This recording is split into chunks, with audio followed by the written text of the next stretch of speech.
Chicken liver ఫ్రైని ఇలా try చేయండి. చాలా బాగుంటుంది, చాలా టేస్టీగా కూడా ఉంటుంది. మన ఛానల్ని ఎవరైనా కొత్తగా చూస్తున్న వాళ్ళు ఉంటే ఛానల్ని సబ్స్క్రైబ్ చేసుకొని లైక్ చేసి సపోర్ట్ చేయండి. మీ సపోర్ట్ నాకు చాలా ఇంపార్టెంట్. ఇలా ఒకసారి ట్రై చేసి చూడండి, చాలా బాగుంటుంది టేస్ట్ కూడా. ఇంకా వీడియోలోకి వెళ్తే, స్టవ్ ఆన్ చేసి స్టవ్ పై ప్యాన్ పెట్టి ప్యాన్లో కొంచెం ఆయిల్ వేసుకొని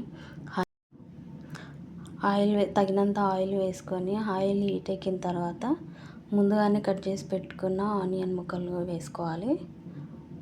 ఆయిల్ హీట్ ఎక్కిన తర్వాతనే ముందుగానే కట్ చేసి పెట్టుకున్న ఆనియన్ ముక్కలు, కొన్ని పచ్చిమిర్చి, కరివేపాకు వేసుకొని అవి కొంచెం లైట్గా ఫ్రై చేసుకోవాలి. వాటిని దాంట్లోకి మనము ముందుగానే కట్ చేసి పెట్టుకున్న టమాటా ముక్కలు కూడా వేసుకొని ఒకసారి కలుపుకోవాలి.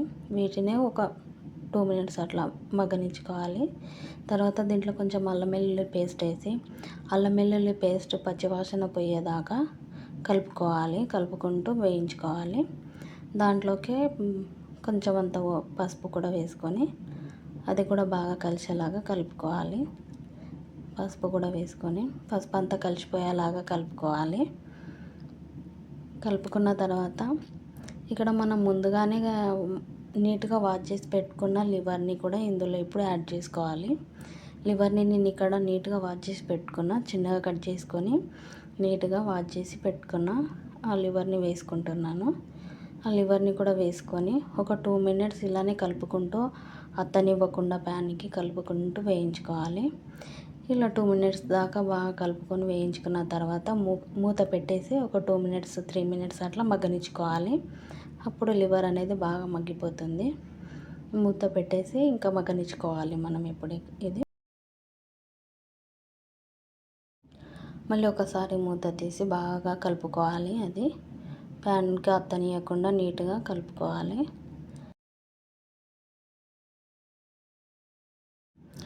కలుపుకున్న తర్వాత మన రుచికి తగ్గట్టు కారం, ఉప్పు కొంచెం అంతా, ఈ కారం ఉప్పు అంతా కలిసేలాగా మళ్ళీ ఒకసారి నీట్గా అంతా మంచిగా కలుపుకోవాలి. ఉప్పు కారం అంతా లివర్కి పట్టేసి నీట్గా కలిసిపోయేదాకా కలుపుకుంటూ ఉండాలి. ఇలా ఆయిల్లోనే కలుపుకుంటూ ఉండాలి. వాటర్ ఏమి వేయద్దు దీంట్లో. దాని తర్వాత దీంట్లోకి కొంచెం ధనియాల పొడి, కొంచెం అంతా చికెన్ మసాలా కూడా వేసుకొని పైనుంచి కొంచెం కొత్తిమీర వేసి ఇవన్నీ కలిసిపోయేలాగా కలుపుకొని సర్వ్ చేసుకోవడమే. వీడియో ఎలా ఉందో కామెంట్ చేయండి. మా వీడియో నచ్చినట్టయితే మరిన్ని వీడియోస్ కోసం ఛానల్ని సబ్స్క్రైబ్ చేసుకొని లైక్ చేసి సపోర్ట్ చేయండి. మీ సపోర్ట్ నాకు చాలా ఇంపార్టెంట్. చాలా బాగా ఉంటుంది. ఒకసారి ట్రై చేయండి. ట్రై చేసి ఎలా వచ్చిందో కూడా కామెంట్ చేయండి. Thank you for the watching.